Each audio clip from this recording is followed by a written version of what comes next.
Welcome to Mind Frames, the sometimes half-assed but always wholehearted film conversation. And with you, as always, is me, Michael Cockrell. And also with us today, as always, is Dave Canfield. Hi, guys. And we have a special guest back again. Regular contributor, our friend of the show, Tarek Hi. Fayoumi is here. Hello, everyone. I'm Hey, You know Tarek. him. I'm You know him glad. from movie. Oh, go ahead.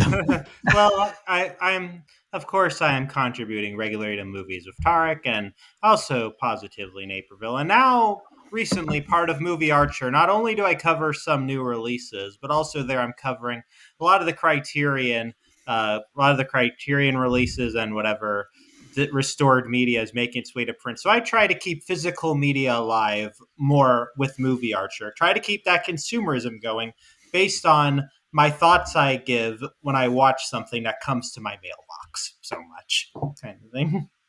Nice. Well, I heard that Denmark, the country of Denmark, to be Johnny Carson like there. Did you hear about this, Dave? Denmark, they're I did. they're stopping delivering of letters.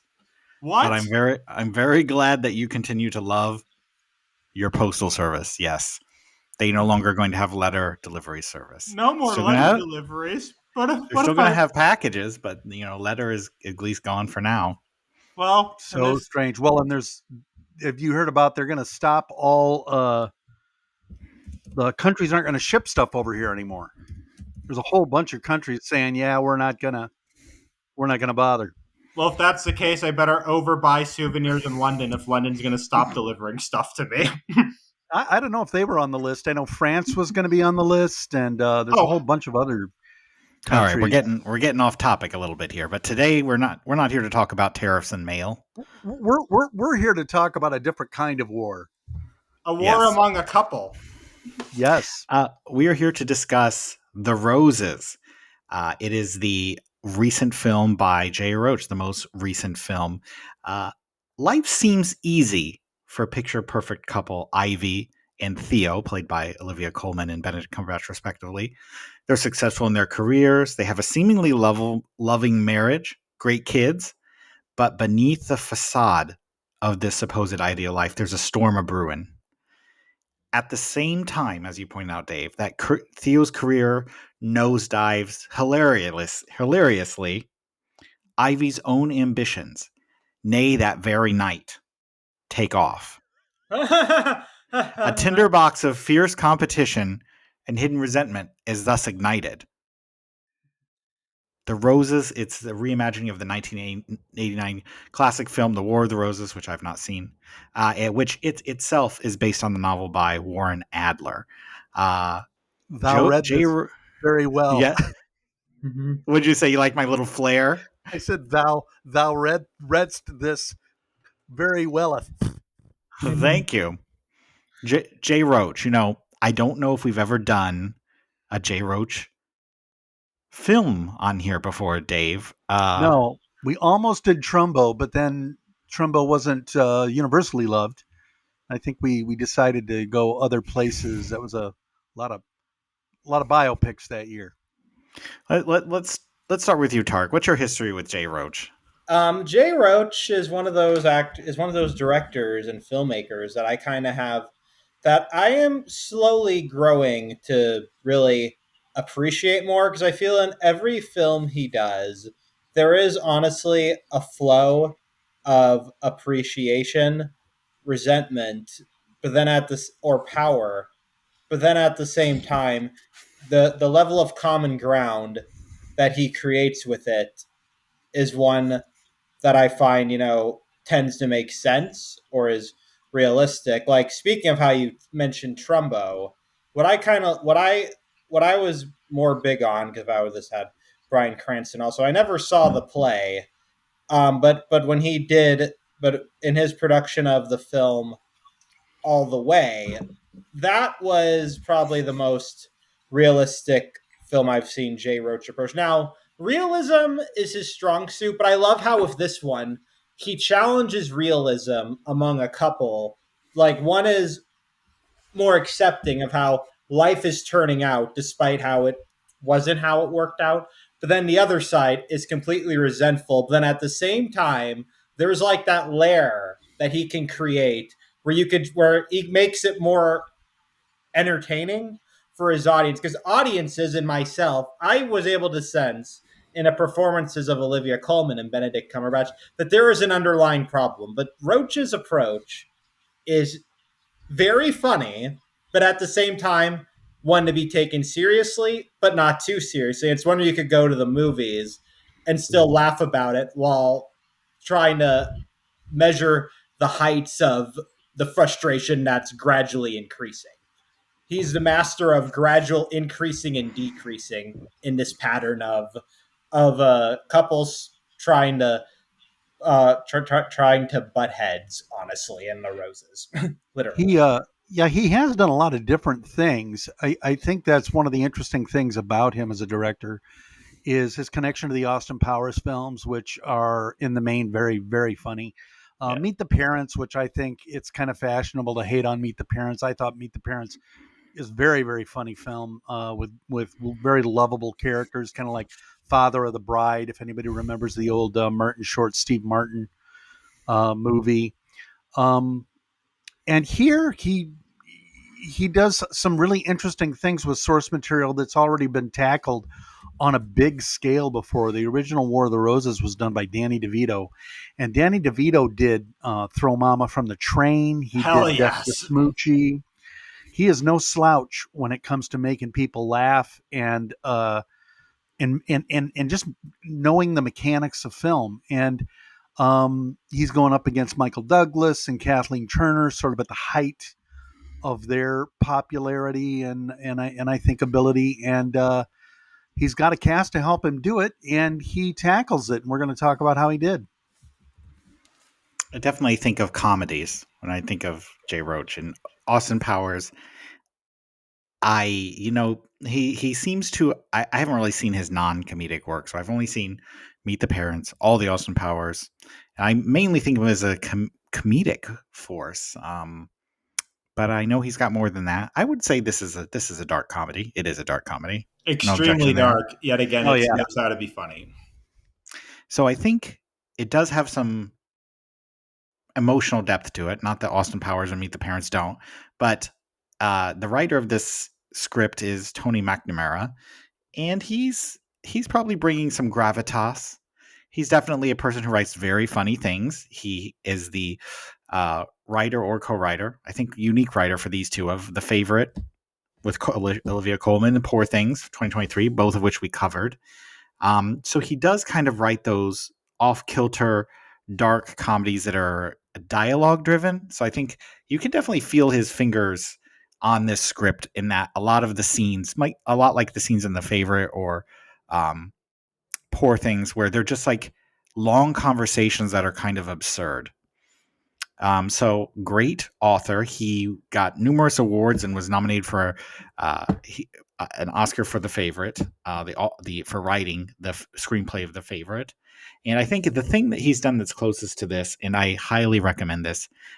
It's now canceled, unfortunately, but it's the Hulu series The Great, yeah, with Yes. Elle Fanning and as Catherine the Great, Nicholas Holt. I think it's yes. kind of where Nicholas Holt was taken a little bit more seriously. I mean, he's slowly been rising, but great series, and it is a lot like this.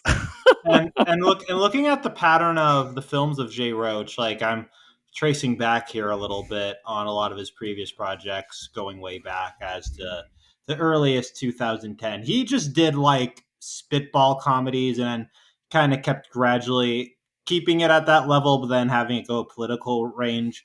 Like for example, he did Dinner for Schmucks, which okay at the time I thought was silly. I enjoyed it because I was much younger. Dinner for Schmucks has one of the funniest endings of Yes. any film that year. It is Yeah. worth watching just for the ending. And then he did Game Change. Then the time here's where he gets more political with his stuff, and this is where he's taken a more serious approach as directing. When he got to the campaign, even though the campaign was so slapstick, I remember it was in theaters for the summer, then came to DVD like very quickly, like 2 months after, because I think they knew it was just more to watch at home, probably at that time. And then after the campaign, he does an episode of The Brink, and then he goes to Trumbo and all the way, and all the way. Then after all the way, he does Bombshell in 2019. And after 2019, we have the COVID lockdown and all that stuff, where many projects were in the mix. But yeah, after Bombshell, I feel he's kind of at his height of seriousness, but at the same time, he's probably going to keep experimenting with his own form of writing, which he's honestly good at, I think. Especially in The Roses, and how he has that dynamic of success having failure, but then failure leading to new lives for younger generations. So Well, Mike. we normally talk about the cinematography and lighting. We have a special place in our heart for those people. Florian Hofmeister is the director of photography, the cinematographer on this film. I would say, like a lot of the movies we've seen, Companion, Death of a Unicorn, kind of got a flexible yet cinematic feel to it. Performance-driven scenes. Hofmeister was also the cinematographer on Tar, so definitely a good choice for where you want to have. I hate to use the word realistic, but naturally lit, performer-driven scenes. No monsters coming from outer space. I think an excellent choice, and nothing too exciting going on here. They really kept the focus on. We broke our chain of dim lit rooms. There are no dim lit rooms in this film. So the 2025 theme of dimly lit rooms is gone. The focus is completely on Olivia Colman and Benedict Cumberbatch, as I think it should be. I think that's, what we're going for here. The dialogue is, a lot of them have soliloquies about where they feel, how they feel. There is a special group of people that I would like to give a special shout out. And that is to, so I think a segment of the film production staff that we have never shouted out before, and that is the location team. Oh, Specifically, absolutely. Aislinn Cotter and Jeremy, whose surname is not listed in the credits. I would like to say, gentlemen, did you know that this film was actually shot in Devon, England, and not California? Oh Yes, I looked yeah. it up and I couldn't Oh. believe it. I sensed there was something, but I did not know that. I thought in my head it was so much like California driven, so much more in a So, way. Aislinn Cotter and Jeremy, you did amazing jobs finding places that can fool Americans into thinking it's America. And I also want to give a little bit to the vehicle coordinator, Stuart Hoffman, and the vehicle supervisor, Dean Morin. Great job finding American cars. There you go. Never for a second did Yeah. I get a hint that this was not America. You fooled me. You That's very fooled interesting. me. They What fooled about us the well. house? Has anybody been able to figure out anything about this house? I haven't like loved a house in a movie this much since Parasite. This is a great house. This house is very like I'd feel technophobic in that house based on how they made a movie set, but the setting of it, if I was in that house without that technology, oh god, I would not want to leave that house, honestly. The house reinforces that both of the houses reinforce that it's America because they're big, open, modern places. There's nothing that gives away this is England. Great film, by the way. This is England, but there's nothing that gives away we're in Devon, England. So yeah, I was amazed. Shout out to the location scouting crew. Props too, by the way. No props gave away that it's England. They didn't leave a kettle sitting on the A kettle? A they didn't leave a kettle? kettle sitting on the counter, or I don't know what else would give away that it's Britain, you're but you're making me want to make another tea time. all right, well, let's get into our reviews. Um I usually am usually we save the last word for our guest, unless you're jumping the gun. Do you want to go it's first, Tark? no, I need to process a few words, so All right, I I'm still actually, yeah. thinking. Yeah, you Dave, can what go. you got? What do I have? It's funny. I just saw The Naked Gun about 2 days ago, and I'm bringing up The Naked Gun because it too is a comedy, and it's a comedy following up on another comedy, another film like it, and it's very beloved, and people wanted to make sure that that wasn't ruined. And it was really funny. And I was sitting there and I was just thinking to myself what a good time I was having.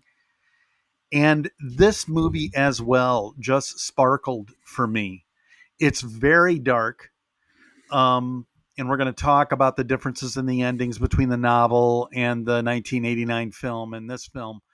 But it features what look like effortless performances by two of the great actors working today. And Benedict Cumberbatch and Olivia Colman, it is so easy to think of them as people who just are good and they pop up in things. And, I don't know that a lot of people look at Doctor Strange and go, oh, this is a master thespian.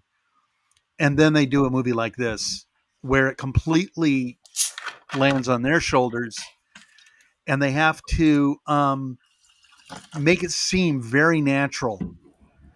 And I don't think I ever thought about the fact that I was watching Benedict Coleman or Benedict Cumberbatch or Olivia Colman during this film, even when they were just having fun um, as actors and lobbing the ball back and forth.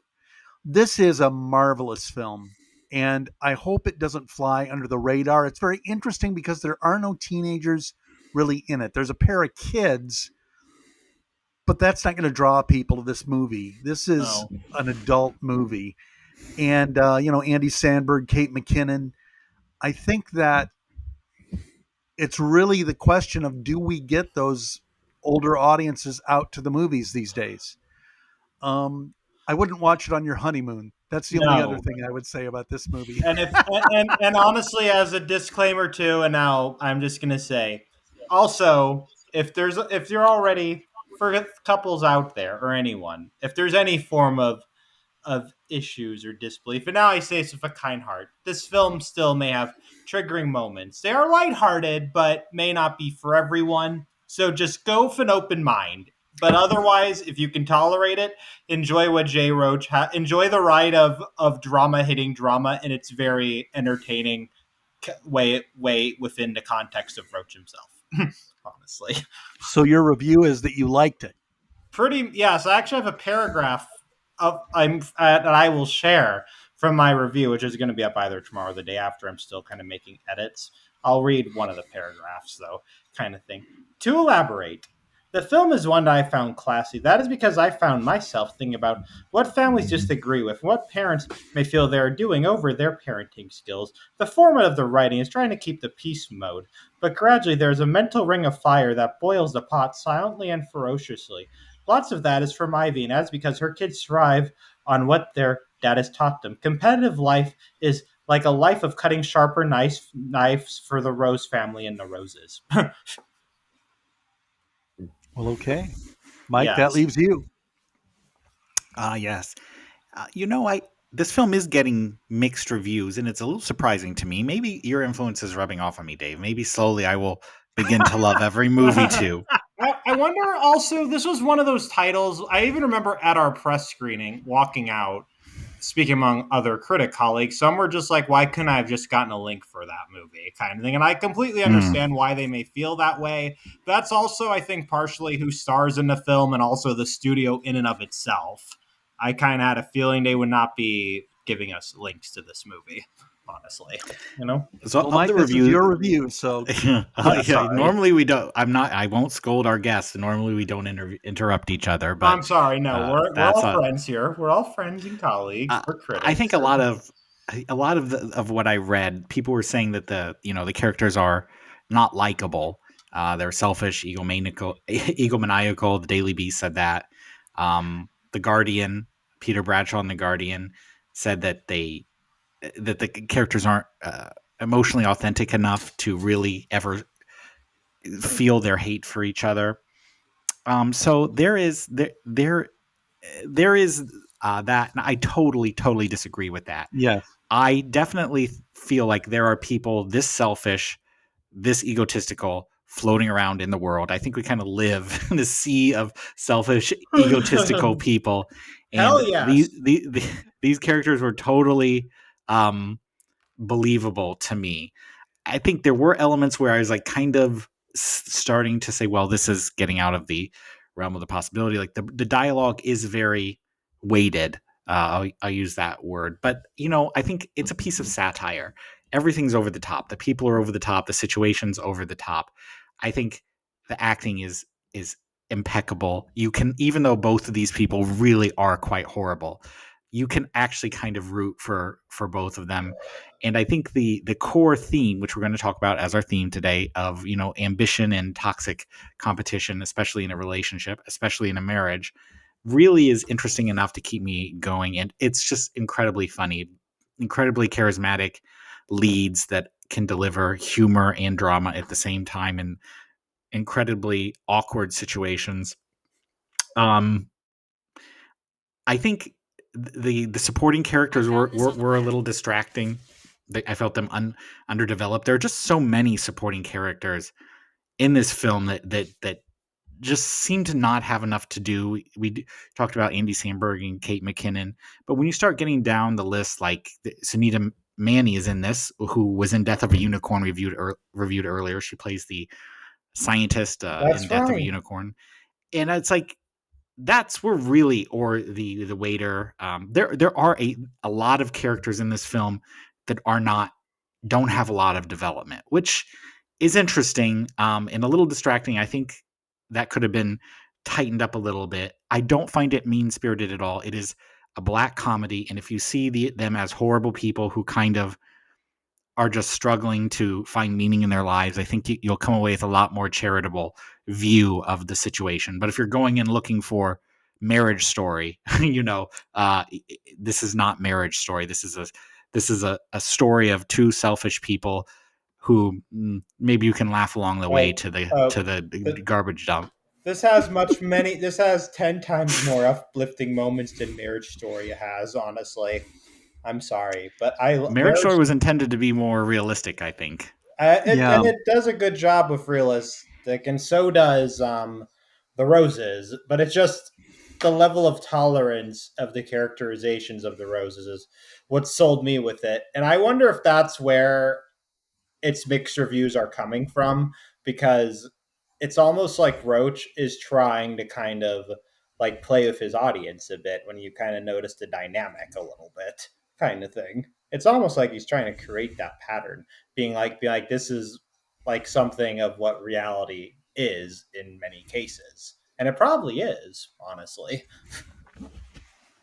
I mean, when you You're making me think of Marriage Story right now, and Marriage I Story is know. a much better script. But we don't Yes. need to go into yeah, why it's a better script. But No, not at all. Not at I if you all. mean, think about, yeah, go ahead, Dave. well, this movie made me think about movies that were, that I grew up seeing about marriage and about divorce. And one of them was, of course, Kramer versus Kramer, which is a very serious movie starring Dustin Hoffman and Meryl Streep, but also movies like Ruthless People, where Danny DeVito has his wife Bette Midler kidnapped, so the kidnappers will kill her and he can get the insurance money. It's these movies aren't supposed to have necessarily likable characters or even very realistic characters. They're supposed to represent something bigger than that, and that's the human inability to get over our irreconcilable differences and find a hybridity, a middle ground with each other. I thought this movie did that just fine, and it made me laugh a lot along the way. Mhm. All righty. Well, I'll probably do 3 stars. Huh. I Okay. am at my rating, and yes, I am spoiling my review. Will be up. I'm going with 3.5 on this one because I do the 4-star scale. Very You know, entertaining film, though. I'd Yes. give it three. I mean, I might go 3.5, but I can see where the average person watching this movie might think, well, that was pleasant and kind of funny in spots, Yeah, but I and liked it a lot. it I think is. it is a darker comedy than it has been advertised. Yeah. Yes. There are plenty of films that tend to do that. I feel, especially now, when you're trying to get people to come out and see a movie, they advertise it like it's going to be this humorous, funny type adventure, but then when you actually go into it, it's much more dramatic than they anticipate, kind of thing. All right, well, let's head into our thematic discussion now.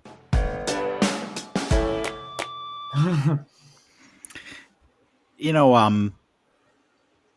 one of the things that movies don't talk about, like, gosh, I introduce every second segment the same anymore, Dave. I gotta next time I'll do a song and dance routine instead of a rhetorical question. Uh, well, toxic competitiveness. Oof, it's ripe. I And you feel know I what? have a lot of toxic competitiveness, even outside in today's reality, as one working hospitality full time and working a Shut up! I'm the winner. No. There's still competitiveness. Oh.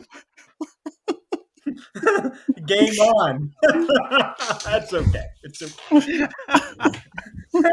Affirmative action's gone. Let's not Uh, get political. yeah, let's.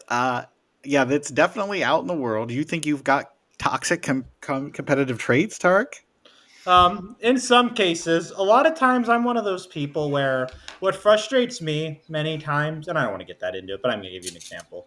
Like from previous job scenarios where I've been in moments where I feel or like the outcome was unfair. Like I admit I'm the one who's called someone out saying they don't get in trouble because they have seniority, they have tenure. Then of course they say that they get offended. Then I feel like that was the backfire on me sometimes. But I just feel like we live in a world now where things are much more competitive, and at the same time though, it's getting harder to tolerate that. That's just me. But yet again, we still have to tolerate it as hard as it is. But no, I try just tell myself get by, do what I must do to pay my bills, and just be happy. Do what I enjoy. To be happy. I tell myself that every minute of every day as much as I can, even when it's frustrating. But yes, that's almost like going into like toxic competitiveness.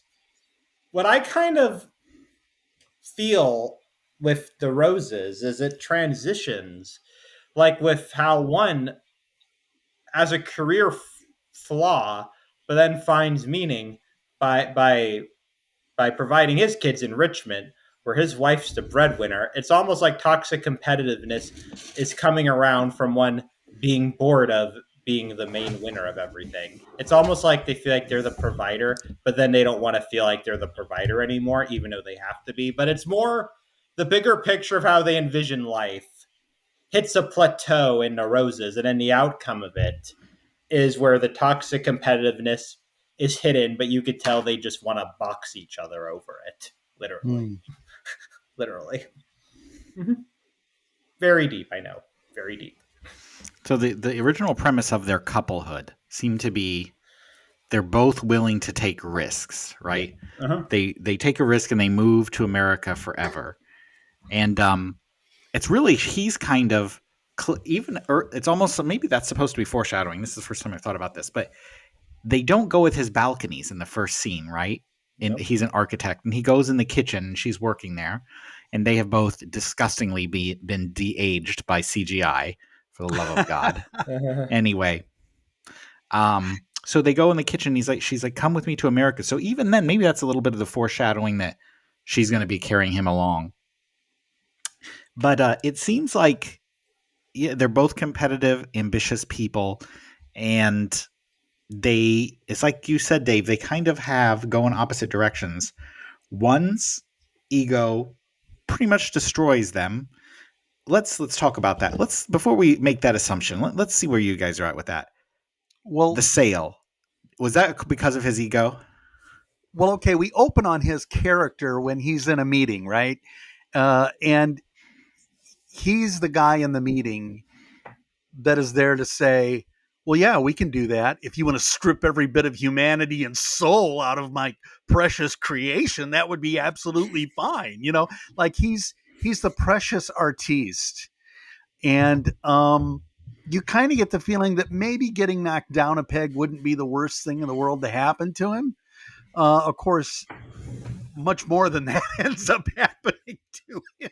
He gets like thwacked down on the ground when we see his house destroyed by the storm. And it's the same storm that ends up driving customers into what is supposed to be this little hobby restaurant that they've opened up for the Olivia Colman character, for his wife. Um, and so in a way, it's kind of comeuppance, but you have to feel for somebody in that situation, don't you? I mean, we still have empathy for him at that point, right? Why is it comeuppance?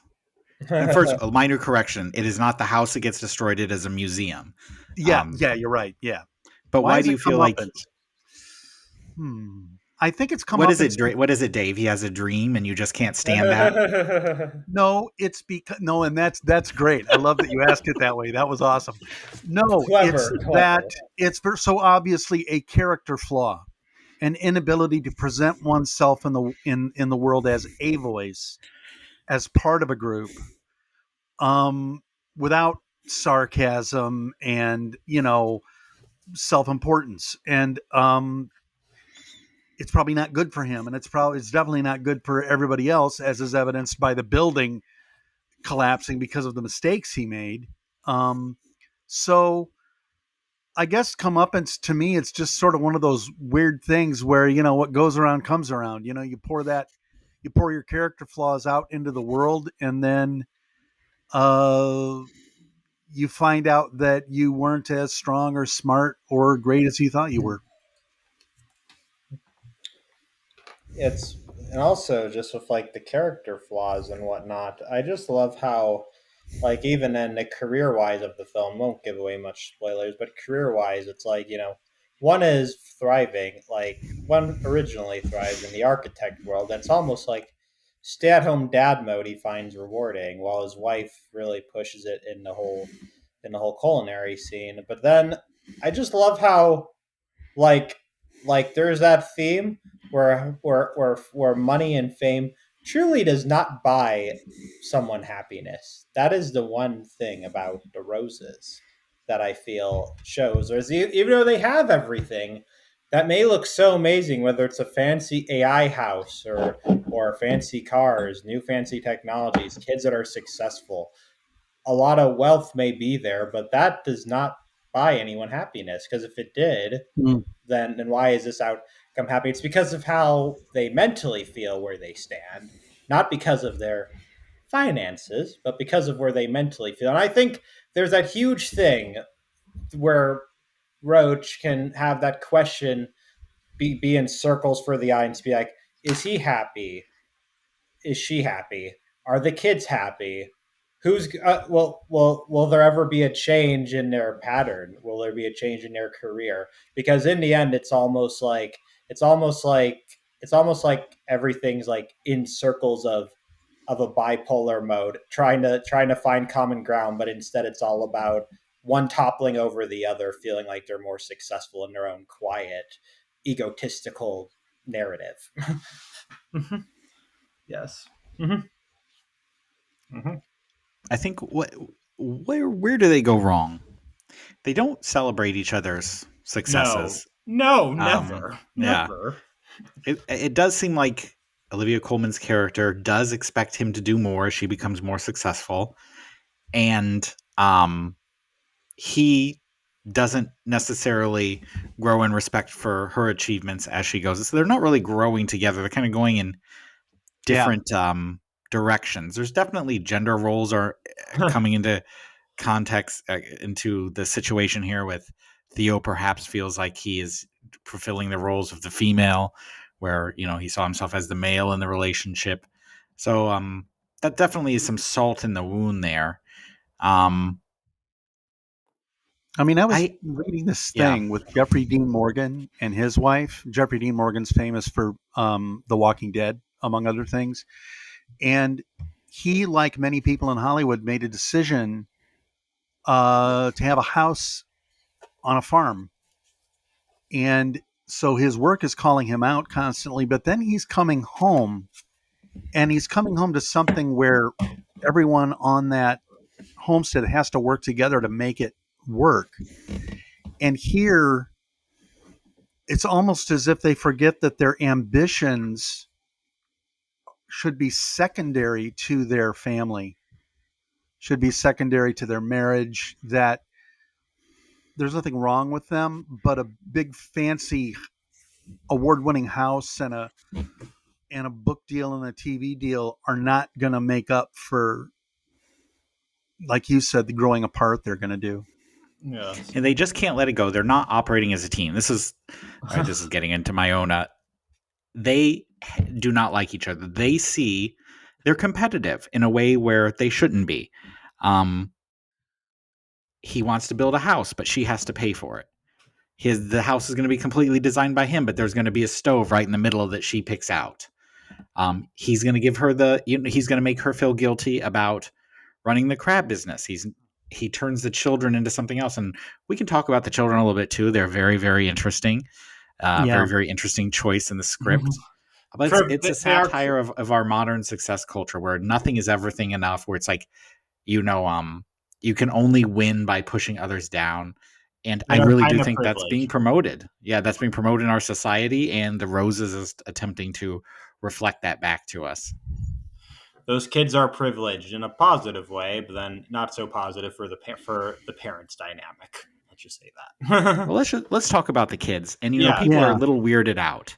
They're like, "What's up with the kids? Why is he doing this to the kids?" It's almost like, and I know some. I grew up even with some friends who were very into their athleticism. Their parents devoted to have them be devoted to like their athletics, paid tons of money, and this sport was usually like tennis or something along those lines. And I think it just because they see potential. They see like the dad sees their kids could probably accomplish something where it's like very one of the kind, almost like Olympic style type athletics, and that's why he devotes so much of his time to that, because then he sees he's creating like this winning element of his life that he did not anticipate. So it's almost like that is where he feels is his new job, not like his kids, not his wife so much, but his kids. You've got it. He poured all of Yes, everything. his dissatisfaction with failing into children who will be athletes that never lose, or are going to lose as least as possible, at least amount as possible. And Oh yeah. also at the same time, he kind of makes them a little bit more in his image. He seems to be the more active. He makes them, sports are more associated with the male side, even though that's not a very modern. And I feel like Olivia Colman might have that opinion in the film that sports are more masculine than, say, cooking. So I think it's a way that he can make them impenetrable to defeat and tough, which he wishes he was, and at the same time kind of steal them away from Olivia Colman's It's a character little bit of Ivy. revenge, parenting disguised as Oh hell involvement, as yes. engagement. I think what's interesting to me is the kids seem so well adjusted in general. Um, Now, somebody might say they're not well adjusted because they're not completely freaking out at their parents trashing their marriage, which is sort of obvious to everyone around them. We get this from several different characters. Like, are things okay with you guys? And you sure it doesn't seem like things are okay with you guys. But the kids kind of make their own peace with that. And I think it's very interesting because Mike, we've talked about this, and I think you were the first one to bring it up, that there are architects and there are artists. And Gardeners. What? There are architects and gardeners, I think. And gardeners. Yeah. In a sense, Olivia Colman is very much a gardener, and I think he's very much an architect. He does everything with math, and she does everything sort of intuitively. And she's bothered by his rigidity, and he's bothered by her flightiness. Well, So yeah, I mean, I think the kids are well developed characters in this film. For a film with so many characters, they do a pretty good job with the kids. But you do kind of wonder where the kids wind up, right? right in the And, middle, being like, "What the yeah, hell is right in going the middle. We're going to talk about where all this winds up. on?" Yeah, so I think it's a very interesting aspect. I haven't seen the original one or read the novel, so I can't say if the competition between them is as much of a theme as it was. But I thought it was a pretty interesting story about two kind of people who are, they start as loving, aspirational, but then, you know, their relationship becomes unbalanced and they do nothing to fix it, which is probably the most damning thing. And I found that pretty funny. And they definitely go after each other emotionally and physically. Yeah. Wow, I kind of have not much more to say about this, I mean, the There. movie. at least this topic. Well, maybe we should talk about the ending a little bit. I think that I can share that in the novel, uh, the two fight and fight and fight, and various things pull them in and out of their conflict. But in the end, they are fighting over the house, and a chandelier falls on top of them and Oh kills them yes, both. that chandelier. Oh my god. That is also how Danny DeVito ended um, War of the Roses, the 1989 film. In here, we get a very different ending. And I Mm-hmm. think it was an ending that really blew Mike and I away. Tarek, I don't know what you thought of it. Um, but you want to talk about the ending to this film a little bit, Mike? I think in terms of there, in terms of how it relates to the theme, we'll say there's a point in the film where they say the only thing that can destroy us is us, or words to those effect. Don't have my notes. Um, and I think that's proven that they're kind of two trains running into each other.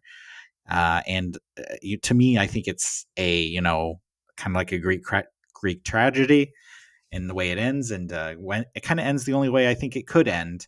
And I think the particulars of how that takes place in this film, um, not knowing what was going to happen because I'm unfamiliar with the plot, surprised me. I didn't see it coming. If I had been, time to think thematically about where it was going, I probably could have figured out that the end would be something along those lines. But the actual comedic way it happens, I think, is because if we think about it, it's a combination of both of their flaws. All Yes. right, we're gonna get into we'll get into it. She wants the stove and he wants this ultra modern house, right? Hell And it Yes. is that yes. combination that leads to the explosion. That Because the that stove is the combination. original stove that Julia Child had. So it's Yes. the one part of the house that she insisted on, and everything else is him in the house. Yes. Everything else that could be updated or upgraded, maybe even needs updates. And it's just so modern technology. Whereas that stove that she wants is something that's literally like a historic for her. Literally, in many That could You know, not senses. have been cheap. there No. was one of the great things in this movie, and of course, the movie ends with gas escaping from the stove, which Benedict Cumberbatch has beat the living hell out of to bother her because he's destroying a piece of cooking history, Julia Child's stove, and she accidentally sets in motion, I think, the spark that is going to ignite that gas. She says Um, that's what I was talking about the it was the voice automated lighting of the fire, right? yes, yes, turn, So it's a yeah. combination of their two. Yeah. And so the thing about that to me is the movie does a brilliant thing at that point. Just as Benedict Cumberbatch and her are about to have, you think, probably makeup sex, um, the screen goes white. And on the surface, we know that means the house blew up in a great big, huge, bright explosion. But that also symbolizes their passion for one another and the difference between passion and love. We've all known couples who couldn't keep their hands off each other, who probably should have never gotten together. It didn't end up being good for either one of them. And history is replete with that, um, couples that end up, doing awful things by the way they influence each other. Uh, and so I find that really interesting. That was a brilliant way to end the film. Hey, I came back. Sorry about that. Just. Welcome. I didn't even know you were gone. Oh yeah, sorry. I had to get some water. So yes, I'm here. Yeah, that's an interesting interpretation of the ending. Well, what movies did this remind you Oh, of as you okay. were watching it? For me, Marriage Story. Sure. This is I'm 40, a Judd Apatow film. I was thinking a lot about This is 40 because that almost has the same setup, but really goes a little over the top with the stupidity in Judd Apatow's characterizations. Like he just keeps trying to add layers to that one. But I thought a lot about This is 40, but that one still tries to go the very negative approach kind of mm, thing with a couple, especially in a scene that's making me think of This is 40 so much where it's Paul Rudd and then Leslie Mann like they're in a huge fight basically where it's like the therapist said you're not supposed to talk to me like that. Okay, fine. Then instead I am scared of your over illogical reactions. I was thinking of that argument a lot when I was Hmm. from that film when I was watching this one because I'm like, okay, at least in this one in the roses, Theo and Ivy can keep the peace even though there's that hatred that they should let out somehow kind of thing. hmm Yes. I thought about the Coen brothers a fair bit because their movies are usually about um, awful or at least really silly people doing bad things to each other, or awful or really silly things to each other.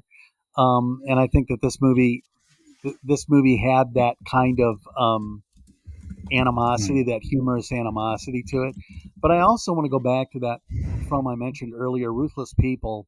Ruthless People stars Danny DeVito and Bette Midler as a married couple, and the film opens with Bette Midler at a sidewalk cafe talking to the man who's going to kidnap his wife, who I believe is played by Judge Reinhold. Um, and he says the opening line of the film is, "I hate the way she licks stamps," Oh my gosh. which is just like this completely over the top. Like, how bad do things have to get before you are that like angry and vengeful toward another person? And this is a movie that explores that to the nines, and it's a lot of fun to watch him do it. All right. Now that those are some good recommendations. I don't know what we're going to do for our next episode. Maybe something special. Something We'll see. special. Something special. We don't know yet. Yeah. So, if you want to see The Roses, it's still playing out there in wide release. If you want to see us, you can see us digitally on the internets at mindframesfilm.com. You can also go to facebook.com/mindframesmovies. And of course, we are proud to be on the nowplayingnetwork.net. One more time, Tarek, where can they find you? You can find me on movieswithtarek.com. I also contribute to Positively Naperville, and also I'm contributing with Movie Archer. And on social media, most of my reviews are published everywhere from Facebook and Twitter. A lot of my, and on Twitter, that's at Movies with Tarek, and on Instagram at Movies with Tarek. I use a lot of the same handle kind of thing. But Twitter is where a lot I'm relying on a lot of my traffic right now: Twitter, Facebook, Instagram, all that stuff. A lot of my stuff is also in the same places. But if you want to also find me on Letterboxd, yes, I believe every critic should have Letterboxd kind of thing. It's called the Can Man 16, and I do that to remind myself that I went to Cannes back in 2016. Oh, that kind of can. That kind of can. Sorry. Can Man. Cans Man. Yes, the Cans Man 16. Yes. All right. Yes. Yes. Can. All right. Well, let's give you the last word. All right, TF. What's your last word? I'm gonna say The Roses. Honestly, if I were to recommend this, I do recommend this film. If you are truly up for something that is a couple start trying to find their common ground while also trying to fight their jealousy right in the background. But if you want something enjoyable from Jay Roach, this is definitely one that's going to take you on a unique ride. May not be for everyone, but it's definitely worth a few hours of your time if you're looking for a little fun dark comedy to wrap up the summer with. definitely. And I said I was going to give you the last words, but I forgot to do a plug. I would invite you all. This is going to be by far the most obscure plug we have ever done. But I encourage everyone to read an essay by Chicago artist Mark Fisher. It was published in 2014. It's 16 pages long. You can get it for $2 on halfletterpress.com. It is called Against Competition. It is about how competition destroys art.